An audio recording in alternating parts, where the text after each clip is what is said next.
the president signs off on a commission to deal with our debt. Tonight, the man some say could very well be our next president, who has a better idea. Thank you very, very much. Thank you. So, Great Scott, this guy could be the real national deal. Is this Ronald Reagan reincarnated, as some conservatives hope and insist? With me, the Fox Biz All-Stars, including Jonathan Hoenig, Thomas Belesis, and Imogen Lloyd-Webber joining me right now. Imogen, what do you make of that? Well, it's all very interesting, isn't it? But I think historically, isn't always that this happens. The political party in power begins to lose seats and so forth in the midterms. This guy is ahead of the news curve, which is why he's hogging all the limelight, as it were, now. He's going to have competition for the news cycle come November. But it's happened fast in this country. I know you're from England and all that, but this is pretty fast, don't you think? This has always happened, I think, surely historically. When I sat at Cambridge being taught American history, this is pretty much what I was taught. Don't even get me going about Cambridge, Jim. Sorry, but this is what we were taught always happened historically, so I think we're getting a bit too excited about it. Sorry. Well, Imogen, here's the deal. We're doing a segment on it, okay? But what do you make about it? I mean, a lot of people have sort of rallied around this guy as sort of like the face of this populist wave. Is he? I got to tell you, Neil, again, thank you for having me back. It's clearly evident that this is primarily economic. The number one concern on the American people's mind is rebuilding the American economy, the families around the dinner table.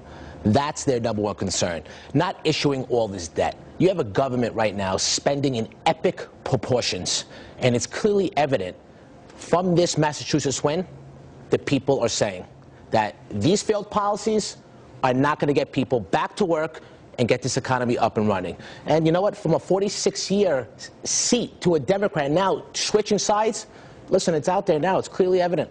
Well, you know, Jonathan, Imogen brought up a very good point. I mean, this could be just sort of momentary rage, right? I mean, and then it's like a flash in the pan, and we move on. Neil, I got to tell you, I was disappointed in the senator's performance in your interview. I think he came across, from my perspective, very much as a flash in the pan. I mean, you telling me that the next great successor to Ronald Reagan said that we should put entitlement spending to an up or down vote? I mean, this is a gentleman who, you know, rallies against socialized medicine, but voted for Massachusetts healthcare's version of socialized medicine. And I think, you know, the panel is right in the sense that he's for tax cuts, but he talks about it, Neil, in practical purposes, right? We've got to cut taxes to spur the economy, not in moral purposes, that you have a right to your own life and your own money. So I'm glad to see that the Republicans are putting something up against the wall, something new.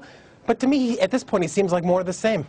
Well, you know, it's interesting you say that because, true to form, Jonathan, you know, he did vote for this Romney care. It was Mitt Romney, with whom he was very, very close. Mitt Romney, who he introduced today at this PAC conference today.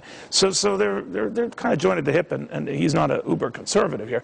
But Imogen, I'm curious: is the read that you get from your friends and colleagues abroad that America's turning, or that they still like Barack Obama? They still like, you know, the Democrats move to the left? What? Well, at the end of the day, when Obama came in, we all found it extraordinary that you had an African-American president, and we thought it was something to celebrate. And Bush was very much hated internationally. However, certainly in Britain now, there's that whole thing of, is Obama a Blair, which is all style, no substance, or is there some substance there? Tony Blair for 12 years. I didn't. I didn't personally. Oh, then you were the only one. I didn't. Well, because he was a rock star for a long time. He was a rock star for a while. You guys turn on your leaders too. We all turn on our leaders, yes. But if you look at Thatcher, who was hated for years, she's now going to get a state funeral. So when they are great, it does come good in the end. Is Obama going to be a great as leader? She was very popular, right? No, it was very, very mixed. She was either loved or hated. She was a polarizing force, and Obama doesn't seem to be any force at the moment. Well, what do you make of that, real quick? Well, Imogen has some great points. You know, even though she dismissed the segment. All I can say is that right now you have a government, right now, that can't even project their own budget. This administration's budget is 25% of our GDP, with $787 billion in a stimulus package. They could not even forecast correctly that jobs were going to be at 8%. They're over 10%. Very good point. So now, you know, how can anyone have faith in this government? Okay. There could be a variety of other factors for futures, Tom, and they are what they are in volatile, as you've reminded me in the past. But they knew this day was coming, right? And I know the discount rate isn't the rate, and it's not the Fed funds rate, but the wheels are in motion, don't you think? Listen, I don't think everyone should be that concerned. I mean, the Fed is only trying to bring back everything to normal, to a normal environment. So what is normal? I mean, raising rates typically. By the way, the discount rate rose all of a quarter point, 0.75%. Sure. But I mean, short term, it may be a caution for people out there, but I think over the long term, people see the Fed sees the economy improving. So I don't think it's a bad thing. Is the view abroad, Imogen, that the U.S. is going to head back into something bad economically? I think something good, actually. The best analogy I ever heard about the credit crisis, as it was a bit like somebody having a heart attack. When someone has a heart attack, there are two critical moments. The first, the initial rescue, the resuscitation, and then it's about when you take them off life support, when you take those tubes out, and which order you take the tubes out. So what the Fed is doing now, it's baby steps. So it's trying to take a tube out, trying to get us back to normal. So they're leading the way as ever, which is where you should be with America. Some of those patients die, of course. Some of them do, but we hope that, you know, as America and your wonderful healthcare, don't get me started, but we hope that you'll be leading the way and getting it right. All right, well, you'll never say a bad thing about Barack Obama, will you? I didn't think so. So, Jonathan, is the sense right now that, let's say, I don't know how soon before they start moving on consumer direct rates, like the federal funds rate and all that, but that's just a matter of time, within 6 months, within a year? What's your sense?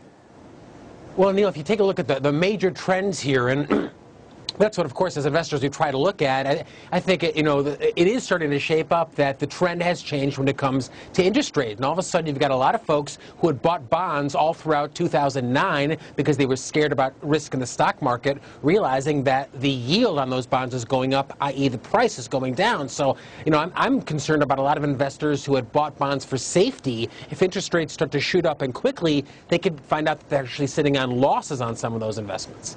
How do you play this going forward, Tom? I think there's a lot of opportunities out there right now. Where? Generally, the energy sector, I believe. Still. Technology, I do, very much so. I also believe that right now that the government is printing a lot of money, and the Fed is just trying to rein it in a little bit. So it's not a caution for concern. I think the Fed sees the economy healing, and they're taking the proper measures to let people know that's what's happening. Imogen, I know you don't want to hear anything bad about Barack Obama. We had a guy here earlier on who was saying we could be in for Jimmy Carter type inflation in the not too distant future, especially if the spending gets out of control, which it is. Then Barack Obama's Jimmy Carter. We will see. I mean, I have to say. Were you even alive when Jimmy Carter was president? Obviously not. I'm extremely young. No, I think we will see what happens. I do hope that the administration has been reading their history books. I think they have. At the end of the day, we're in a better position than we were at the end of '07. So I actually trust the Fed. All right. By the way, in Britain and elsewhere, is there a sense that Europe's heading into something bad again? I mean, what was it? Euro's getting pounded and all this other stuff? Pigs, you mean? Portugal, Italy, Greece, right. Spain.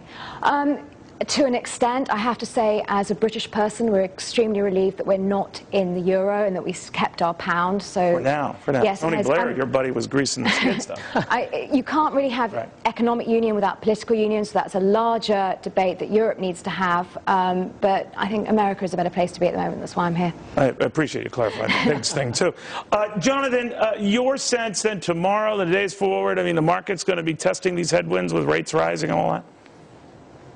Well, Neil, I mean, a lot, I think, will happen overnight, and I think that, to be honest, tomorrow morning could very much be a crapshoot. Very frequently, we've seen markets sell off sharply on the news and then end up by the end of the day. I think, especially when there is so much news coming out of Washington, not even Wall Street. I mean, it's not earnings that have got futures down 70 points after hours. It's obviously news from the Fed. So I think with Washington still dictating so much of the economy, you got to keep some dry powder as well. All right, guys, I want to thank everybody, some smart folks, all, and of course my thanks to a senator who's getting a ton of email